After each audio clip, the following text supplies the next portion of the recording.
All right, so the reason why I hit you up is What because in the we need to world? do these anyway. I haven't talked to you in a minute, right? Yeah. So this is just some content for young creatives. So Yeah. I'm just thinking like anybody to get on the channel that don't know about me or don't know about you and what we do and kind of how we came together.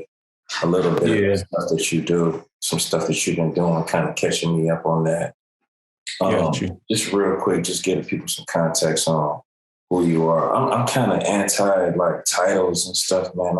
I'm really not feeling titles lately because we do so Yeah. much, man. But give the people a little context about who you are, what you do. Well, I go by Taeinmotion, graphic designer, digital animator, all of that. Just overall, just like a creative in general. I do a little bit of photography. Yeah, pretty much, man. That's the bulk of it for real. Just overall, just a creative in general. How long you been in this game? Just from day one, like 5 years old, drawing. I mean, how long you been? Oh man, I started, man, years back for real. Probably like 10, 15 plus years, man. Just dabbing into like Photoshop, Illustrator. I always had like I always had a love for like being creative. You know what I'm saying? Going to school of arts, I always like I actually did physical drawing. You know what I'm saying? Mhm. But I just always had a love for just being like creative. So I went from like physical drawing to understanding like digital animation, actually getting into Photoshop, manipulating certain things. So then I fell in love with that. And I totally just, you know what I'm saying, disregarded like visual, like art. So from that point, I just kind of like self-taught myself because I wanted to know it so bad. So I ended up getting, you know what I'm saying, like on YouTube, watching different tutorials and pretty much just teaching myself. Yeah, let's dig into that just a little bit more because I think that's one of the most important, vital things that I don't think people know that you need to be self-taught. I mean, Mm. people think I'm like anti-college. I'm not, but I think college is cool. I think school is cool, but even after school, technology is moving lightning fast. So by the time you Yeah. get your degree, the stuff that you've learned is outdated. Can you talk? Can you get deep into self-taught and discipline that goes behind that? So I would say, man, it's a lot of discipline for real. Like if you're really trying to learn and educate yourself, I feel like on anything, that's the main thing is dedication and consistency. So if you don't have those two, you know what I'm saying, you're just kind of like in and out, in and out. The consistency and dedication, you can always level up. You know what I'm saying? So with the dedication, you may be learning from the simple thing to the most advanced thing. And the only way you can get from one to the other is being consistent and having that discipline. So with me, it was times where like in the summers, it was time like in the summers where people be out kicking it. Like I'm in my computer, you know what I'm saying? Diving into tutorials, learning a specific thing, making sure that I understand it, making sure that I'm perfecting it. So in the end, when people see my work, they can see, okay, he kind of put in the time, he kind of put in the effort. You know what I'm saying? So I would say that's a big thing for anybody who's self-taught or trying to learn anything is just to have that discipline and that consistency and that dedication. Let's let's let's dig into that a little bit more on specifics. Mm-hmm. Because I want to dig into that a little bit more because it's so much stuff going on, Yeah. and let's just think about it as like a person that's like he's 15, he don't know nothing about anything. And he's just seeing, Yeah. it's a overload that I don't think we had coming up when we have Instagram and all of that, because we could just focus on Yeah. Photoshop first and then like, I know about Illustrator. Now with so much stuff Yeah. on, what do you think you should start on as, just a 15-year-old just kind of come across this video? So I feel like, overall, you just got to find what you love first. You know what I'm saying? So whatever it is that you love or you like to do, once you find that, it's like a plethora of stuff on YouTube, as far as just being a creative, where you can just go on YouTube and you can really dive into what it is that you found a love for. So that's what it was for me. And sometimes you may not know what it is in the beginning. So in the beginning, you may not know what it is that you love, but you may see something you're like, man, I really like that. And the only way you're going to know if it's a yay or nay for you, if you really like dive into it and you really like put 100% in it. And then once you get into it, you might be like, I see something else. You know what I'm saying? I want to go over into that. And that just might be your thing. Now that's it. You might be like, man, I want to do photo manipulation. I love everything about it. So I would say first, just find out what it is that you love and what you got a passion for. Or whatever you got a passion for, like I said, it's a plethora of YouTube tutorials. There's different classes like Skillshare you can go on. It's a lot of information out there that can help you along that journey that you're trying to take, where you can dive into it. You know what I'm saying? Yeah. I like what you were saying, because I watched you evolve from doing a lot of stuff, man. When we first kind of met, I don't know how long that was ago, but somebody was like, "We got to meet Tay, bro. You got to meet this brother, man. He like you, man." And one of the things is I want to give you a roses because I meet a lot of creatives in Cleveland, just where we from. So, you know, me and your energy together was just like almost unstoppable. I don't know why we're not billionaires together at this point, but but to come together and do some work with you, I see your ethics and we kind of bounce off of each other. I guess it's like a twofold question. Like, talk about how important it is to surround yourself around other creatives, and I guess kind of talk about, you know, how you changed along the way. Because I saw you getting into merch. I guess we could talk about that. You know, you kind of was into getting into merch, and then I seen you kind of pivot from getting into caps, and then I saw you you was pushing hard on caps. Baseball hats with the logo, and then you kind of evolved and was doing photography. I mean, talk about how important it is to be a designer and be in all of these different pots, being photography, being video, being like, is this the trend for a designer, or should he just focus on one thing? And talk about how important it is to be surrounded around other creators all the time. So I think being surrounded by other creators is a, man, it's like, from my perspective, I feel like it's an amazing thing, because sometimes when you just around yourself or people who are not as creative as you can become stagnant in your ideas and just creativity just in general. And if it's just you know what I'm saying, you don't have nobody to kind of like bounce ideas off of. And because you can't bounce ideas off of other people, you know, in return, you know, somebody may say something to make you say, oh man, damn, now you made me think of this. And if you don't have that, then you kind of really just sitting with your own thoughts. And sometimes, like I said, that gets stagnant. So it's an amazing thing to be around other creators for that particular reason, in my opinion. So if you're not around these other creators, you got to get busy and get to meeting them and getting in them circles. Yeah, you got to get in them circles, man. I mean, at the end of the day, you can, you know, like I said, you can go on YouTube. YouTube is always like the place where you can get a lot of info as a creative. I mean, you can go on there and you can see some of the things that some of these influencers and some of these creatives on YouTube are talking about. And that can also help you with different ideas. But it's nothing like actually physically being there and actually talking to somebody, having those conversations and bouncing those ideas and that information back and forth. You know what I'm saying? Yeah. Talk about. I had the second question was kind of I saw you evolve from doing the hats, the caps, pushing strong on that, marketing ideas, and then I seen you just pivot and just get into just straight, like, I seen you change your brand, basically. Mm-hmm. I seen you run multiple Instagrams, probably like 4 of them on some crazy stuff. It's like... So multiple brands going on, doing a lot of testing, basically. I want to say that you was just testing stuff to see where the market is going and shifting and making yourself available for... I'm kind of rambling. Yeah. No, it's kind of like I was saying earlier. It's like, you know, you just finding your love, you know what I'm saying, and your passion. And so for me, I always wanted to do clothing, but I also had a love for like design and animation. And then, you know, when you have a love for something, one's going to take over the other. So when it came to the hats and everything, that was just me and my element and my fashion element, you know what I'm saying? But then once I started to get into the design and the animation, that love took over. So that kind of like, you know, the hats and everything kind of felt like, you know, it fell to the background.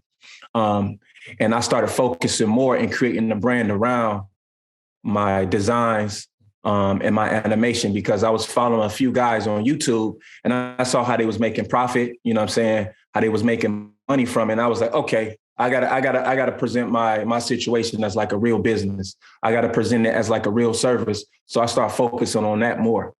Like I said, again, it's just like once you find the love and the passion for whatever it is that you really want to do, then you got to just like give 100%. You got to hone in on it. So that's what I did. And that's why I was going from one thing to the next, because I really was just trying to find what it is that I really want to put 100% in. You know what I'm saying? And it ended up being, you know what I'm saying, the graphics and the animation. And then once I started putting 100% into that, I started to see the income. I started to see the likes. I started to see a lot of people coming in my DM, like, could you do this? Could you do that? Yeah. And then that really made me focus on it even more. You know what I'm saying? Yeah. You even changed your handle. Yeah, for sure. Yeah, I had to make it personal. I had to bring it back to me because I had an alias that I was going by. But you know what I'm saying? Taeinmotion, what was the alias before that? It was Clinton Create. So that kind of stemmed from when I was messing around with the music and all that other stuff. I think, I'm sorry to cut you off. You got me excited. No, go ahead. Go ahead. You good? I think switching over to Taeinmotion was genius, bro. Yeah, that was the best thing I could do, man. Because if I want to give people me, you know what I'm saying? That's the best thing I could have done was switch my name to who I really am. Yeah, everybody know me as Tay. So, you know, and I was in motion doing a lot of stuff. So it only seemed right to say, you know what I'm saying, title with that. Let me ask you this. Was it a kind of easy process to go from, because I know you're good at video too, like so I know you Premiere Pro. Was it an easy trend? Not easy, not easy, but was it seems like the next progression of getting into Premiere and getting into making in post video, right? It's not as linear, right? Was it an easy transition? Was it just the next progression to get into animation, I'm trying to get to Adobe After Effects. Was that it, or am I off? Yeah. No, I mean, yeah, I would say it was easy because, you know, going for you basically saying when I was going just from the still graphics to doing stuff in Adobe into After Effects. Mm-hmm. Yeah. Yeah. I mean, I feel like it was an easy transition just because I feel like as a graphic designer, just as an artist in general, you always want to level up. You know what I'm saying? And then you always find other loves under that same umbrella. Why? So why you want to level up? I know the answer, but I want to hear an answer to that, but I want to hear your answer. Why you want to level up? Not just because we should be leveling up anyway. As a designer, why you want to level up? I mean, I feel like you want to level up because you got more tools in your bag as well. You can, and when you have more tools in your bag, you can offer other different services. And if you can offer different services, then you can get different bags. So from my perspective, and at the same time, you want to be well-rounded in a few areas. Not to say that you're going to be able to perfect each, you know what I'm saying, area that you in, but you want to kind of be like well-rounded. And I feel like when you level up like that, you can be well-rounded. So you may get a bag with, you know, graphic design, and then they be like, man, we're looking for somebody who can do like animation too. And you can be like, oh, I kind of dab in that, or I know how to do animation as well. You know what I'm saying? And you can go on, oh, we need somebody to do photography. Oh, I know how to do photography too. I've been doing it for like 3+ years. So from my perspective, I just feel like it's multiple variables as to why you want to level up. And those are just some that I feel like that are important. Why is it important for this animation to be learned? Because one thing, the animation isn't easy. And one of the things is like, I'm seeing design since the beginning, since 91, get commoditized and get more easier to do. So doing animations is not something that you can replicate easy with the click of a button. I mean, it may be getting there now, you know, with some easy tools or whatever, but you want to talk about that some? As far as I feel like advertising, and then, you know, we got these templates, we got these presets already, making it easy for people to just do designs, right? So, Yeah. Go ahead. I mean, I feel it's important. I mean, even with the templates, you know what I'm saying? What I've come to realize with my own experience is like people want originality and people want custom. So even with these templates, I mean, you can use the templates and it just depends on the job that you have. But for some of the people that I've worked with, they want something that's custom. They want something that's kind of like tailored to their company or tailored to their brand. So even though we have these new tools, and I feel like that's great to do something real quick. If you got a quick job that you're trying to do and you can kind of just slap the template on there, I wouldn't say it's a negative thing at all to use a template. I feel like both of them are positive. It just depends on what type of client and who you're dealing with, as well as if you're dealing with somebody who don't have like a budget for what you can provide as far as a custom. You could be like, all right, I got this template. I can give you this and I can give you that. Boom, you slap it on there. They're good to go. They got something that they're happy with. And in return, you're compensated, in a way that you're happy with. But I feel like also with the animation, learning the animation and understanding animation, I think is, especially in this day and age, because now if we're talking about stuff like NFTs, you know what I'm saying? Okay. And when you think of you say what? What you say? I said I was trying to say that for the end, but go ahead. Okay. Well, I mean, so I guess I ain't gonna go completely in detail, but I just feel like, what I'm saying? No, let's get into it. NFTs. What is NFT? So NFT, I don't know, the technical term, but hold on, before I respond, let me say, I don't know a lot about NFTs, you know what I'm saying? I've done a little bit of research and I understand that people are selling digital. They're selling on digital artwork, be it like a physical painting, be it like an animated GIF or something like that. And they're selling it on these different platforms where money and it's connected to like a wallet as far as like crypto and different things like that. If I'm not mistaken, you could correct me if I'm wrong, because you might know a little bit more about it than I do. I kind of wanted to talk to you. I mean, we kind of talked a little bit on Instagram, DM'd a little bit about it, right? And then I was thinking like, man, I need to probably chop it up with you about it, because I haven't really taken time to looking into doing it. But I'm at a party last night. My aunt had a little birthday party, and I got a cousin, and he's not even an artist. He's a producer, right? He's beats, right? He got his degree from Tri-City. Shout out to my man, Polo Sale. And he does beats and stuff. But he's like, man, I'm selling NFTs. And he's not even a freaking designer. I'm like, what, man? Yeah, man. I mean, the opportunity is there. I'll be talking with people that I meet about NFTs. It's a guy that I know, he's getting into the NBA. I think it's called NBA Chop Shop. The cars that he buys. So pretty much he spends a certain amount of money and he may be number 10 or 20,000. And he said the way it works is when he buys these cars, which is essentially like NFTs, there's like different highlights and there's different players. And he said, if you're number 20,000 and another person is number 8,000, the likelihood of the person who's 8,000, he may get two players that are popular players that he can resell it for a higher price. So that's how he kind of do it when he's in an NFT / kind of crypto space. That's how he delves in it a little bit that way. So he just goes, they have a drop maybe next week and he'd be like, all right, I'm about to buy this car for maybe, I think he was saying like $10 or $15.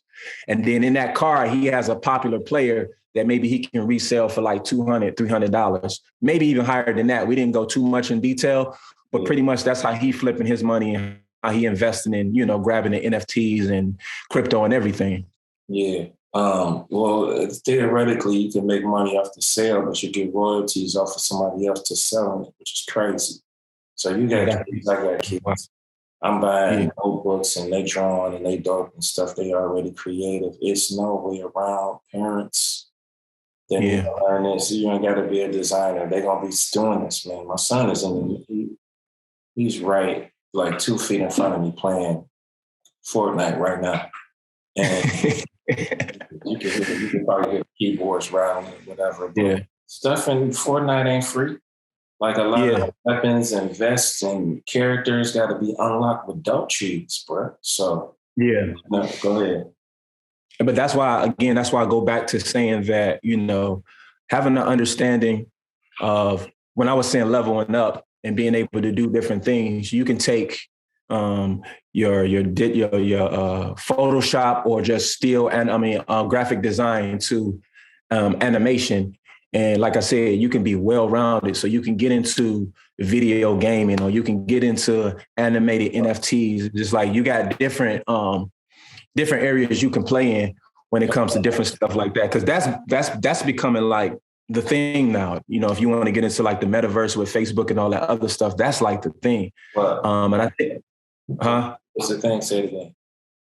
So the thing is like the NFTs and just selling product in like this digital world, this digital currency. What I said before is like the metaverse, the new thing that Facebook have, where you go into this world and you can sell different things into it. And I think, if I'm not mistaken, Nike was saying that they're going to sell their product in this metaverse, where you can go in there and you can buy their product or whatever. So this is the new way, and everything is going towards this digital, world and digital currency and different things like that. And I think animation and I feel like graphic design all translate and play into that same world. You see what I'm saying? So I feel like it's very important. If you know graphic design, it doesn't hurt to learn animation. It doesn't hurt to learn photography. You know what I'm saying? Yeah, I'm sorry, bro. I keep cutting you off, man. No, you good. Well, I know I'm rolling. Horrible host. I know you good. I know I'm rolling. But yeah, that's my thoughts on it. As far as why I feel like, animation is, it's kind of important. It's like when you talk about self-taught, it's almost like it's not a choice. You gotta learn NFTs. As much as I want to learn something new, it's like I want a hole in my head, but I have no choice. You have to. Yeah. Because it's gonna be left behind. Yeah, I think Gary Vee said that before when he was talking about, I don't think he was talking about NFTs, but I think he said something about like, a lot of companies and a lot of people want to be stuck in their old ways, but everything is moving towards this new style, this new way. And people don't want to jump on board. But what's going to happen is you're going to get left behind, or either your company going to tank or your company is going to be looked at as like using old practices. And pretty much you need to jump on this new wave because you can't get rid of it. And that's how I feel about like NFTs and everything, like what you're just saying. Yeah. You touched on talking about getting into some gaming. Talk about something if I dumped a bunch of money in your lap and gave you the fastest computer or whatever. Just I don't know, just talk about some of the stuff that you're trying to get into. I see you. Talk about the Ohio breadwinners. Talk about that. You say talk about original breadwinners? What did I say? Ohio breadwinners. Yeah, it's original breadwinners. So that's a brand that I'm working on. I don't want to say too much yet because I got some things that I'm setting up, and we plan on. Huh? You don't want to talk about it? No, it's cool. I'm gonna just talk a little bit about it. The name is Original Breadwinners. And what I'm saying, the original breadwinners pretty much represent, the providers and the maintainers of the household. And that can be anybody, not just the man. It can be the single woman. It could be the college kid, because it's some teenagers that's taking care of the household right now. They're taking care of their grandmother, They may be helping their parents out because they may be sick. It's not focusing on particularly the man, even though at its core, it's the man, but it's not just them. So that's kind of like a little, like a small meaning behind what original breadwinners represented, kind of like what it means. But it's a clothing brand that I've been working on since 2008. And I plan on pushing it like early next year, dropping some stuff. But yeah, that's all I'll say about that. Got you. You tie some NFTs to it too? You say what? You say my Johnson what? NFTs? NFTs tied to it too? I got some ideas that I'm working on to tie the NFT to it. Yeah, for sure. Too. Might as well. Yeah. You got a hoodie on right there. One of your hoodies is the land you got on right there. Yeah, this is something that I made that I thought it would be cool. We had an idea where we created these T-shirts to say the land, but actually on the sleeve, we kind of customize it where people can kind of either put where they from or put whatever it is that, represent them, as far as them being from the land. We did a good amount. People were buying them up, but I always rock it. It's kind of like one of my favorite hoodies. I got one, bro. Orange with my name on the back. I don't even know what I'm trying at, huh? Yeah, we was customizing them joints, man, and a lot of people was rocking them. You say what? I'll be losing tees. I don't know how. I forgot I had that boy. I got my name on the back and everything. Yeah, that joint was fire. That joint was real fire. But yeah, so that's, for the most part, I just been focusing on, like I was just saying earlier, like leveling up. I've been watching a few tutorials, just trying to step my game up on the animation. I was telling a friend of mine, I was like, the reason why I haven't been as active is kind of like what I was just mentioning about OBW, because I kind of been focusing on that. So I haven't really been as active on Instagram because I've been putting a lot of energy into that and making sure everything that I'm trying to make happen is set up the proper way. But in between that, I just been focusing on, like I said earlier, just trying to level up, come with something new and fresh, and just to show them my skills that I got some type of some growth in my animation and in my design too. Can you get a little bit more specific into the animation piece? Name some tools? Is there anything outside of Adobe After Effects? Is it like, talk about some resources outside of you using just YouTube tutorials, you take a class? So I use my source a lot is YouTube, but I also got a subscription to Motion Design School, and I have a class. Well, I was taking classes on there, so I use YouTube in that. Outside of After Effects, I also use Illustrator. I use Illustrator a lot. And it's funny because I was just watching a tutorial and a guy was mentioning, if you're getting into anything that's animation, he's like, you got to learn Illustrator. Because trying to do it in Photoshop, and you could do it in Photoshop, but trying to do it in After Effects itself, you're going to have a hard time. And especially if you're trying to do anything with characters or anything like that, you really want to use Illustrator.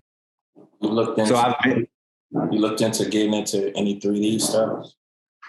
Yep. I've been doing some 3D inside After Effects, and then I recently started to mess around with Unreal Engine. I haven't really messed with Blender. I know Blender is really like for the 3D, and I said I was going to dab into that, but I've been messing around with Unreal Engine 5 or whatever the latest one is. Is it, talk about the app, it's a free app? Yeah, it's free. It's free. It's a free app, and I think they said it's free until, I guess, whatever you're making in that project. I guess if you start making money off of it to that effect. Don't quote me, but as of right now, yes, it's free. Is these plugins is it a plugin that's connected to Adobe After Effects too? Isn't it a plugin that's connected to Adobe After Effects to do the 3D part? Yeah, so it's a standalone app within itself, but yes, you can connect it and plug it into where it works with Adobe After Effects. But off top, I would definitely watch a tutorial. It's not something kind of just like After Effects. You just can't jump in there and just be like, I'm just about to start doing stuff, because it's different tabs and different tools where you'd be like, what's going on? So, I definitely will recommend, there's plenty of tutorials on YouTube that you can look at just for the basics of understanding Unreal Engine. Talk about the importance of having powerful equipment too, because you got to render this stuff out. Right. So you're talking about, yeah, you definitely have. So I have a 2019 MacBook Pro, 16-inch. I think I got like 1 terabyte. I can't remember. I'm trying to remember the specs, but overall, pretty much you got to have the tools to be able to run this stuff, because if you're trying to do anything with video game and Unreal Engine, and if you don't have the specs set up or you don't have the specs that you need, you can forget about it. You know what I'm saying? Your when you're trying to render, or if you're trying to play anything back, it's going to be like super choppy. So it's very important, like you were saying, that you have the tools that you need to actually use these programs, because After Effects and especially Unreal Engine, they use a lot of like memory when you replaying whatever you did back. You see what I'm saying? Yeah, absolutely. Yeah. So can you talk a little bit about stuff that you've seen people do wrong? Talk about. I'm trying to. Talk about you say talk about stuff that I see. Talk about fellow creators. Talk about the business. Talk about stuff that kind of get underneath your skin. Let's get into that. Let's chop some heads for a minute. Well, I would say I say one of my pet peeves that I've seen, and it's really like just with graphics, is when I see people are making either like flyers or Instagram flyers or whatever type of flyers, and it's like almost 30 different styles of text on there.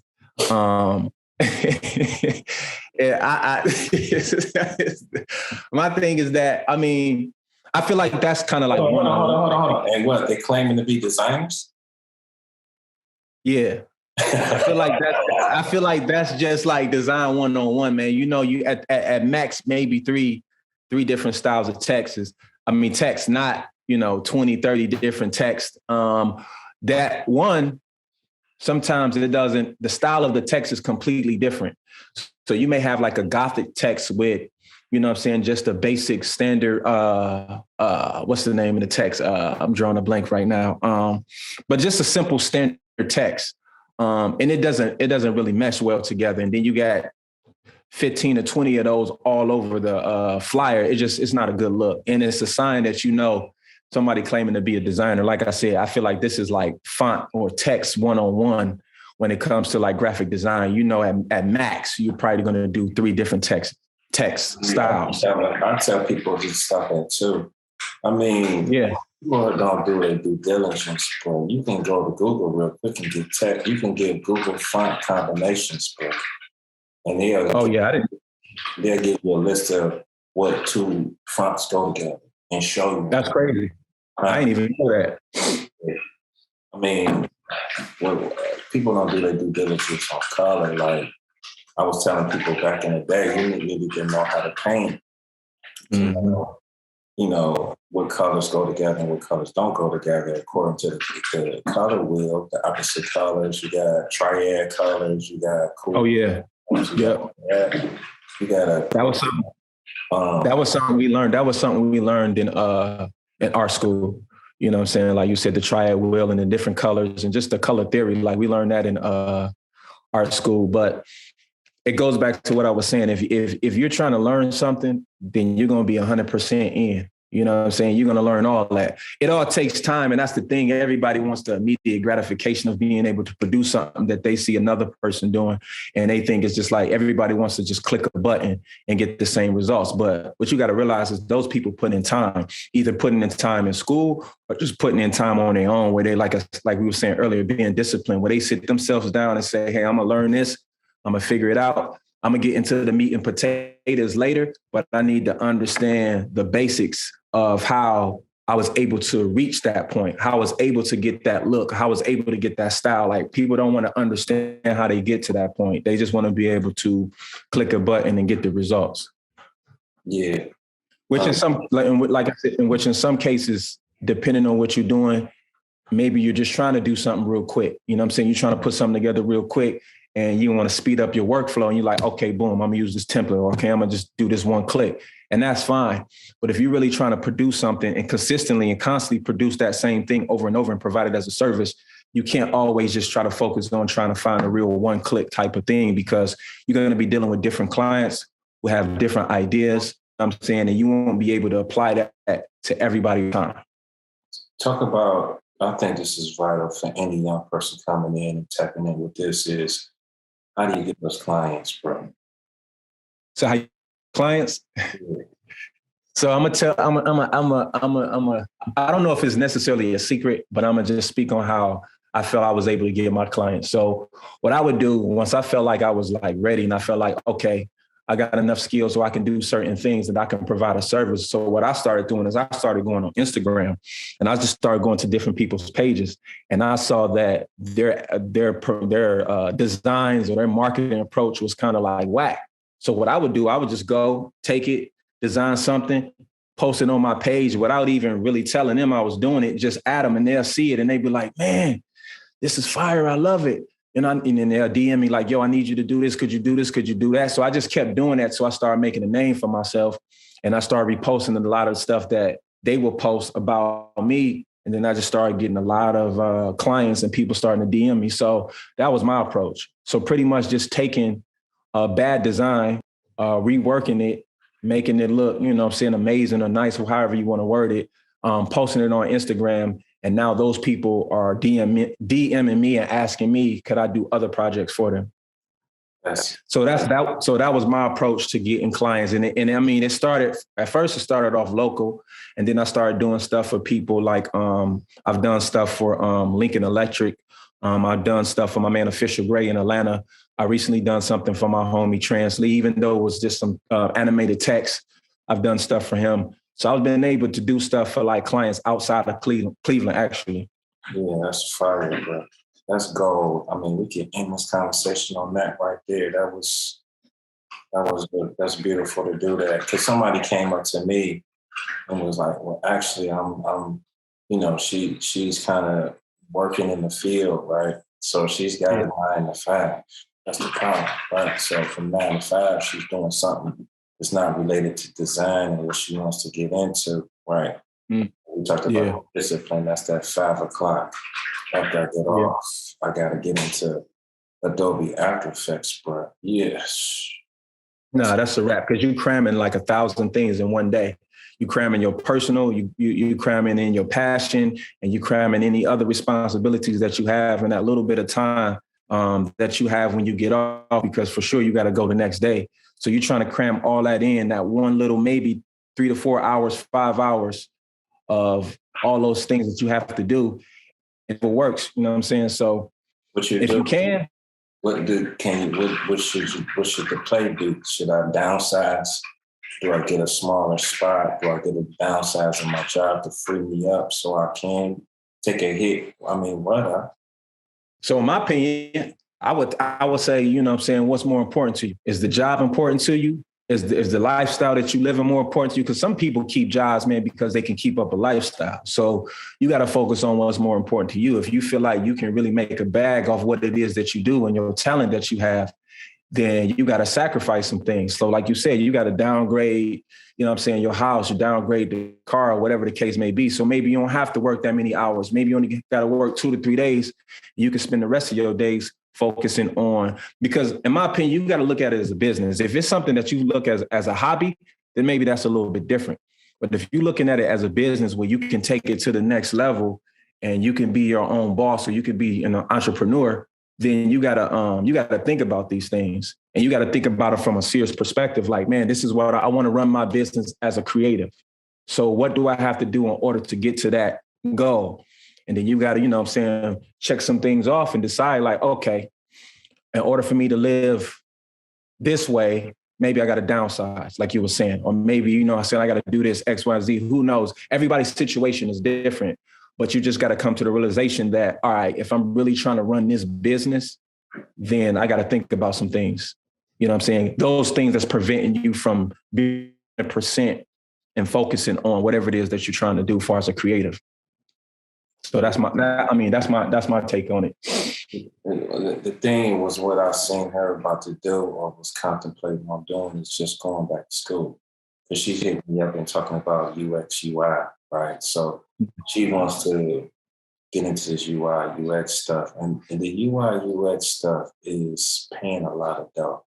Right? It is. So no, it is. You can get in there and start off making 75, 80 bands, but she like, how do I make a way in there? Like, I'm like, you know what I told her? Okay, I told her what you just told me, right? Because I was like, okay, so you could get on Behance.net and see what the other UX, UI designers are doing. So user interface, user experience. User interface is how it looks. User experience is what's going on with it. basically animation, sound effects, swiping, being able to get into an app without a manual and being able to intuitively that out. Be able to get in there and learn the app without a manual, right? So I told her to piggyback off what you said. I was like, I'm seeing guys that's going and taking the Facebook interface and redesigning it using their tools and making it look so it's not just a class and now I got my degree. You got to get some grit and get in there and really go hard with it because so many people doing it, right? So, and just like any competition, I feel like in any business, you want to see what the competition is not offering, and you want to offer that plus whatever, your skill set that you have. So if they're lacking something, and that's what I was saying earlier, like, I go to these guys' pages and I see the designs and the marketing and the different things that they're doing. And I'm just like, man, that don't look sweet. And sometimes people are content with that because they don't know anything about design or they haven't been exposed to something different. So when you expose them to something different, then they're kind of like, oh, I've been missing something. So I feel like, that it goes hand to hand. Like you always want to, and I will say competition, you always want to look at the competition and you want to see what it is that they're not doing. So you can provide, so you can say, hey, look, not to say, hey, X, Y, and Z is not doing so-and-so, but I'm doing this, but you can present it in a way like, look, I'm doing this. I don't see too many people that's providing this, but I'm providing it on top of whatever else that you're offering with your skill set. So I feel like it's always important to check and see what other people are doing so you can decide, okay, because like you said, there's a lot of people that's out here doing the same thing. So what makes you different from the next person? What makes you stand out from the next person? You got to always keep that in mind, because if people got a relationship with a certain artist or a certain group or a certain company, and here you come trying to provide or offer your service, they're like, well, I'm good over here. Why do I need to switch, or why do I need to deal with you or do business with you?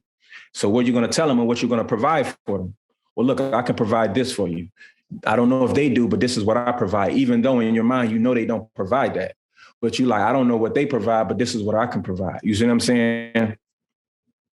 Talk about personal branding, creating content. Talk about that, because I see you do it. Do you have a system? Do you just... Because I see you get in. I can see you get in, and then I can see you take a break too.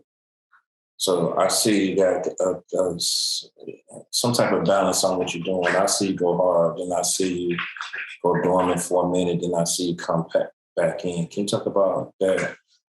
How you feel? Yeah, I feel like with anything, it's a time and place for everything. And sometimes the timing may be off. You know what I'm saying? So I may jump in a little bit and I realize, okay, the timing is off. Maybe I shouldn't lead out with this first. You know what I'm saying? So prime example with Original Breadwinners, what I was telling my partners, I was like, man, people don't know who we are. So if I put something out, or if we put something out, they're going to be like, okay, Original Breadwinner, who cares? We don't know these guys. And I think that's what people kind of like miss the mark at, because they think they have a brand or they have an idea that just everybody's going to love. But at the end of the day, people fall in love with brands because of their story, because they get to know who they are. You know what I'm saying? That's what they fall in love with. A lot of people just don't fall in love with the fact that, oh, look, that's cool. I'm willing to spend $200, $300, whatever you're trying to charge for it. You got to create a situation where people know who you are, and they know your story. They kind of fall in love with your story. Once they fall in love with your story, it's kind of like one of those things where it's just almost automatic. Like, I want to support that person. And they'll give you a reason why they want to support him, because I think he's a good dude. He gives a lot of value. They do this, they do that, X, Y, and Z. And that's what makes them really want to spend the money. You know what I'm saying? It's not necessarily that you got something that's cool, because there's a lot of people that got cool shit out. You know what I'm saying? You're not the only one. People really fall in love with the story. So for me, I realized with Original Breadwinners, I had to create something. If I was going to bring Original Breadwinners out, I had to create a situation where people at least knew me or knew something about me. And I kind of think I did that with Taeinmotion. It's a few people and a good amount of people around the city who know me for graphic design. You know what I'm saying? Who will recommend me. I've been recommended in a few places where people will be like, use him. And people, I wouldn't say people are falling in love with me, but I feel like people know me enough that if I was now to come out with a brand, they'd be like, oh, that's Taeinmotion. Yeah, he's known for quality. He's known for doing this and X, Y, and Z. And people got to get in that mindset. You got to create something where people know who you are and know what you're about. So then when you lead out with something like merch, I would use you, for example. People know you for teaching. People know you for giving people value. So now, and you've been on many different platforms. So now if you put out some merch versus if you put out merch at the top of, the beginning of what you was trying to do, they'd be like, okay, Jay Working, who cares? You know what I'm saying? But now you do it. It's one of those situations like, yeah, that's Jay Working. You know what I'm saying? He be doing this, he been doing that. Yeah, I want to get something because they want to be, a lot of people want to be associated with things that they feel that has value or that's good.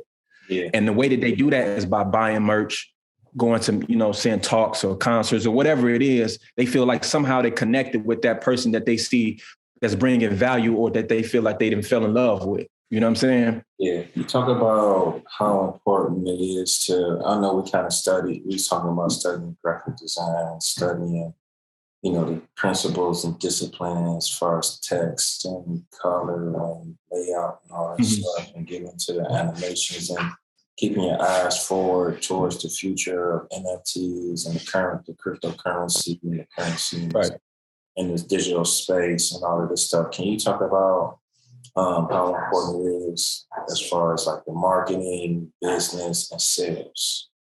How vital that is in being a self-made entrepreneur, graphic designer, pricing. You got to understand how to price. You got to understand how to deal with clients. Because clients try to not pay you. Yeah, man. Haven't talked about that enough. Haven't. In the beginning, I struggled with pricing. I mean, I still do kind of like struggle with pricing, to be honest. But I'm learning. You know what I'm saying? And the way that I'm learning, I am a part of some Facebook groups. But I would say pricing, getting the pricing down is like key, bro, because once you get pricing down and you confident and you firm on your pricing, then anytime you can kind of weed out the people who want to play around, you know what I'm saying, versus the people who like, listen, you know what I'm saying, I like what you do, I value what you do, I want to pay for your services. So once you get your pricing down and it's firm and you set everything up based off the way that you live and your lifestyle and you got your pricing straight, I feel like that's one of the most important things as an artist, outside of all the other stuff that we mentioned, is understanding pricing, how to price certain things, because some people may price stuff too high, and some people may price stuff too low. And a lot of people be like, well, this is my price because this is what I'm worth. But at the same time, are you really giving that value? You may charge somebody $1,000 for something, but, visually or from your skill set, we can clearly see that should maybe only be $200, $300. So sometimes people try to run with that just to get the amount that they want to get, but their skills don't reflect that. You see what I'm saying? So people got to kind of like know and understand, like, okay, if you're going to charge X, Y, and Z, you know what I'm saying? Your skills got to kind of reflect that. But yeah, I do think it's very important that people understand pricing. I got, I'm in that Facebook group. They gave me like this pricing sheet for like, kind of like beginners, like for everything you can do from a creative standpoint, from photography, from like flyers, from like animation, and it kind of gives you a roundabout. And so you can kind of look at that and kind of gauge your skills and kind of understand like, all right, I could kind of be somewhere here in this area, you know what I'm saying, and charge people this or charge people that. It was a good like tip, a good reminder on, or I would say to understand how to start pricing your services for whatever it is that you do as a creative. I think that the marketing is more important than the designs, kind of, sort of. Right? You say you think the marketing is? Yeah, absolutely. I think, so I would say this, I think they go hand in hand. And the reason why I say this is because you can do all the marketing, right? You can have a marketing, you can be a marketing wizard. Now you got the people coming to you. Now people know who you are. But then, you know what I'm saying, you might be selling yourself short as far as what you charge them now. You see what I'm saying? So I kind of think it kind of goes like hand to hand. So, you know what I'm saying? Maybe I would take that back as far as, you know what I'm saying, the pricing, like you said, being that important. I think both of them goes hand to hand, because if you're not marketing and people don't know who you are, you can't even charge what you think you know what I'm saying, you worth of what you should be charging. So I do. Go ahead. So I do think they go, I think they do go hand in hand. And I think it's important with the marketing because with marketing, because what people react to, and we know this just throughout anything that deals with any type of creativity or any kind of like media or anything like that, is consistency. And when you have marketing, you consistent with the marketing, people gonna be like, okay, who should I do for graphic design? Instantly, they're gonna recommend you because they always seeing you. Your consistency with your marketing, they always just see you come up. Even if they don't even blink an eye at, okay, I want to use this service, in the back of their mind, subconsciously, they're recognizing that they always see you come up on their feed. So when the time comes for when they need somebody, even if they don't need them, if somebody is like, hey man, you know, graphic designer, yeah, Taeinmotion. Or you know somebody who, yeah, Jay Working. They're going to instantly think of you because you're the person that they always see, because you're always posting, you're consistent, you're always marketing, you're going to be the first person. And usually that's how kind of people operate. They just go off the first thing that they can remember. And if you're the person who always coming in their feed, you're going to be the first person they're going to recommend.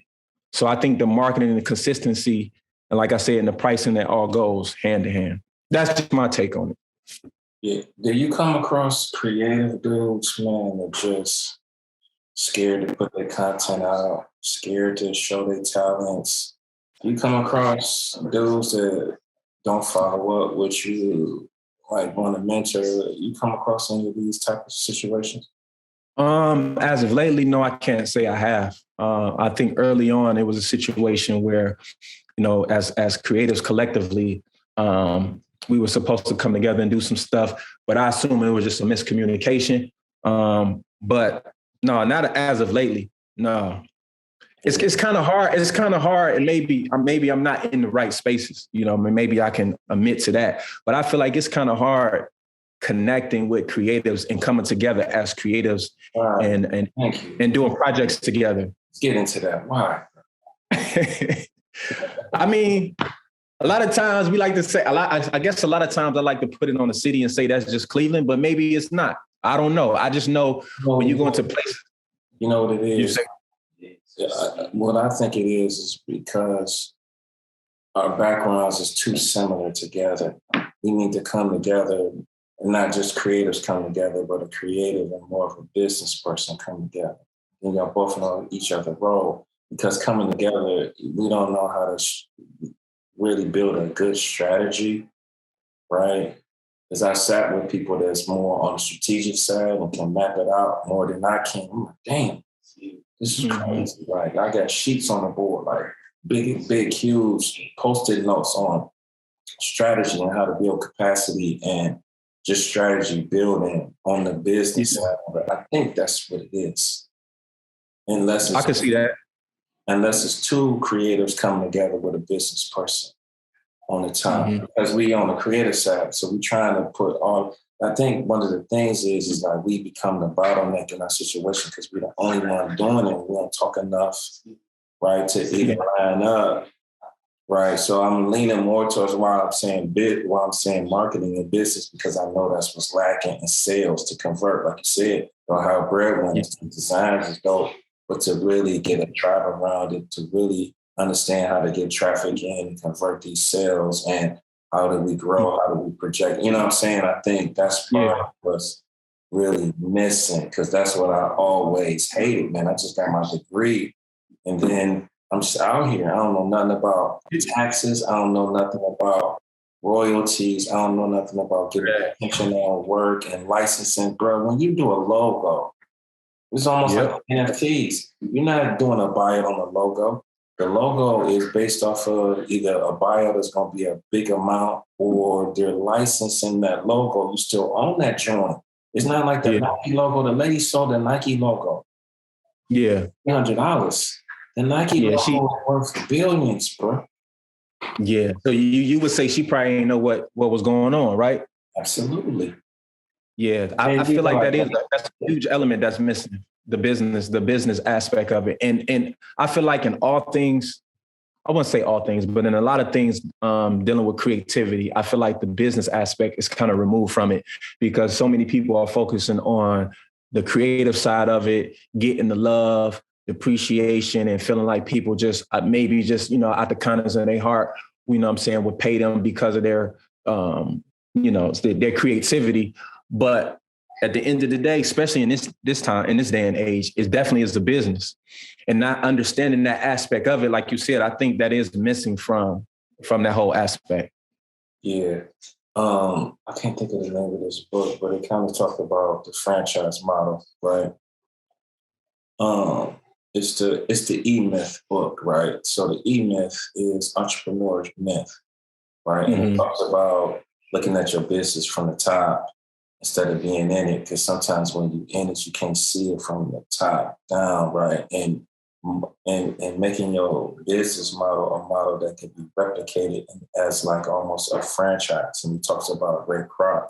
Ray Kroc and bought the business from McDonald's brothers. He never worked in McDonald's. His office was on the street, right? So it's like making these different systems. That's the problem that I have now. I don't have a system. I'm all over the place. I've got a whiteboard right here, got all kind of stuff, man. I'm trying to do a dopamine detox. But and I'm not to cut you off, but what's so crazy about that is that I find myself trying to deal with other people and create systems because I believe systems streamline a lot of things. And I found myself working with other people that people want to go from step one, and then go to step 6. Mm-hmm. And I'm like, man, we haven't finished step 1. Let's finish step 1. We can't move on until we finish that. Then we're on step 2. And we can't move on to step 3 until we actually complete step 2. But so many people want to go from step 1 to step 5 to step 10. And I feel like the only way you can prevent that is kind of like what you're saying, having certain systems in place where you realize, and you, like you said, you have that overview and you understand, okay, we're on step 1. We still haven't completed step 1. Do everything that's necessary to complete step 1 before we can move on. And I feel like that's how you don't get sidetracked and you won't be all over the place because one thing is completed. And so where you at and where you know what I'm saying, where you're going and where you at and where you're going from there. Yeah. He talked about an example where he went to a barbershop and they went in and handed him some coffee. He washed his hair. They cut it. They gave him a newspaper to read. You know what I'm saying? He went in the second time. They didn't hand him a cup of coffee. They didn't wash him. It wasn't and because of these inconsistencies, he stopped going. So it's like, yeah, it's a trick. That's it. See, and that's what I'm saying, because they had the step 1, step 2, step 3, and then when he came, they went from step 1, then they went to step 4, then they just completely eliminated probably step 6 or step 5. You know what I'm saying? So yeah, that's wild. He was talking about just like McDonald's in itself is amazing. Like the pickles is the same every time, because then you can make more than one. It's going to be easy to do. And then you can step out of it. You don't have to be in it all the time, bro. Like I'm teaching, bro. I'm at all these locations and I'm running crazy, bro, because I got to go to all these locations. I can't find nobody underneath me, or I haven't took the time to train somebody in the system on how I'm teaching to get him in there so I can come out, so I can grow. I can't move on to teach in Chicago. I can't go on to teach. I'm going to be stuck in these locations. I'm stuck inside of the business, basically. Yeah.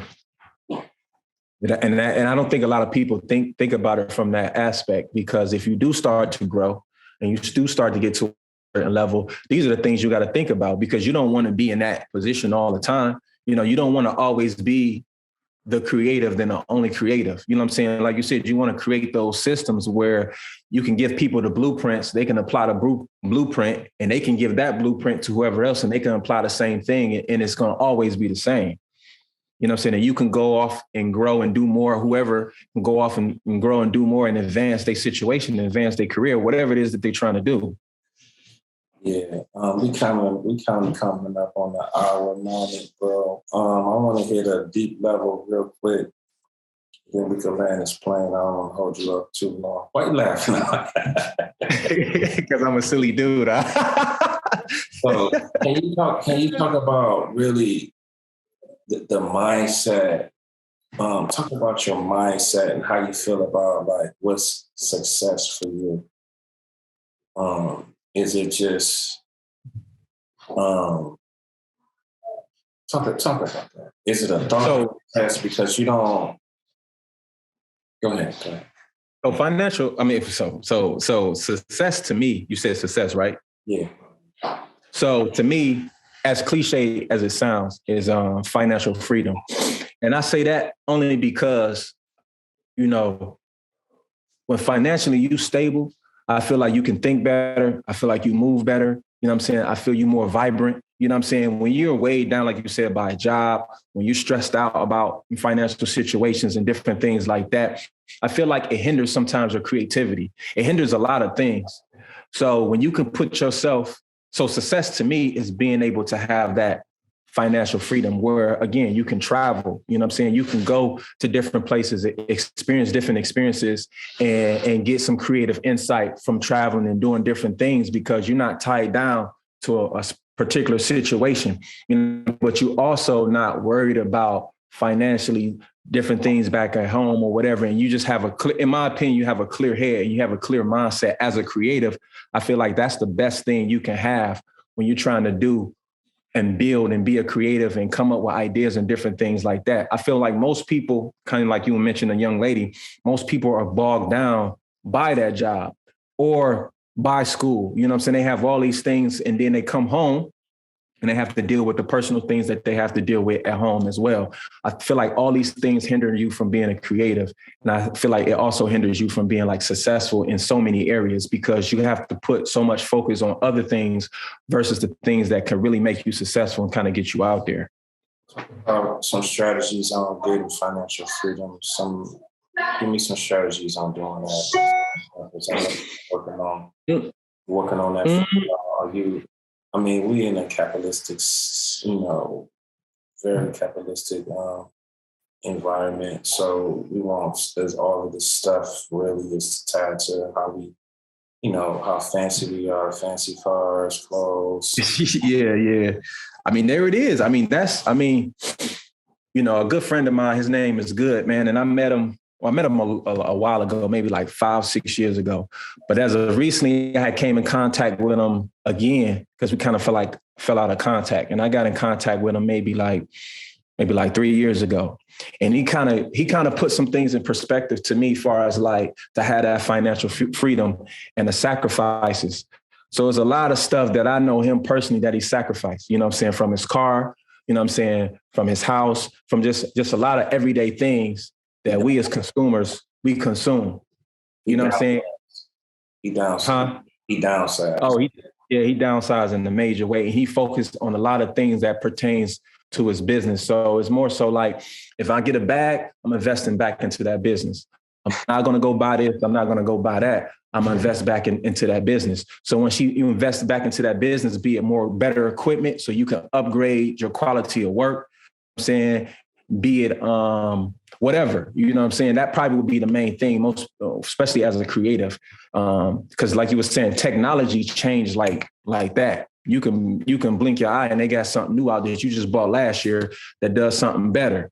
You know what I'm saying? So being able to upgrade your equipment and stay with the times, I feel like that's an important thing for a creative, because if you're using old technology, how could you compete with the people who are using a new technology? Faster processors, faster cameras, faster lenses, different stuff. You can't really compete. You know what I'm saying? You're already at a disadvantage because you're using older equipment or older products or whatever. But that's what I noticed is that he always invests back into his company. And I feel like that was a good tip when he was explaining different things to me that I need to focus on in order to get, the financial freedom.